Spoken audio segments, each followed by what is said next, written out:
Every morning, he walked to work. There were a few reasons for that. His workplace was relatively close, a 30-minute walk at most. Seeing other people heading to their jobs gave him comfort. It reminded him he wasn't the only one who had to leave his warm bed behind to face the day.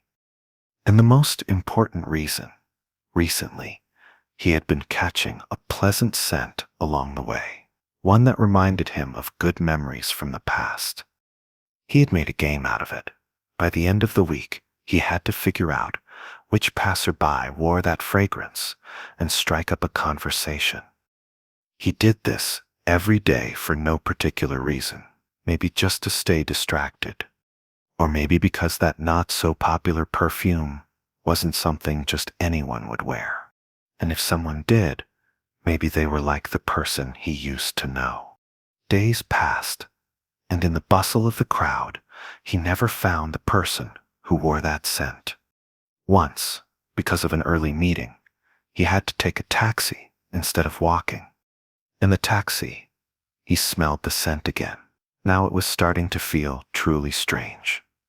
The driver definitely wasn't wearing it. Maybe the previous passenger had been.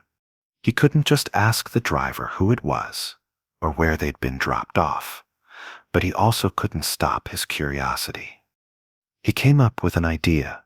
He quietly pulled a small piece of paper from his bag and dropped it under the seat without the driver noticing. A few minutes later, he said with surprise, "Oh, this paper looks important. Must have belonged to your last passenger." The driver, a rather impatient and slightly irritable man, replied, I haven't picked anyone up today before you. Probably from a passenger earlier yesterday or something. If it was important, they would have looked for it. Forget it. I had something similar happen once. Someone helped me get a bag I'd left in a cab. I feel like I should do the same now. All right, if you're looking for trouble, I'll drop you off just past the last intersection.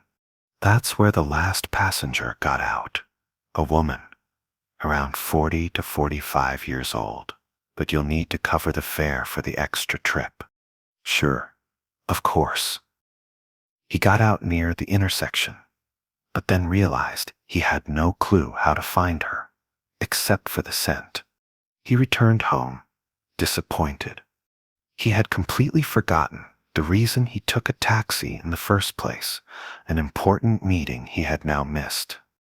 He would be reprimanded and fined for his absence. The next day, he made a strange decision.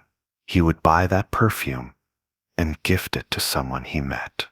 That way, the person beside him would always carry the scent tied to good memories.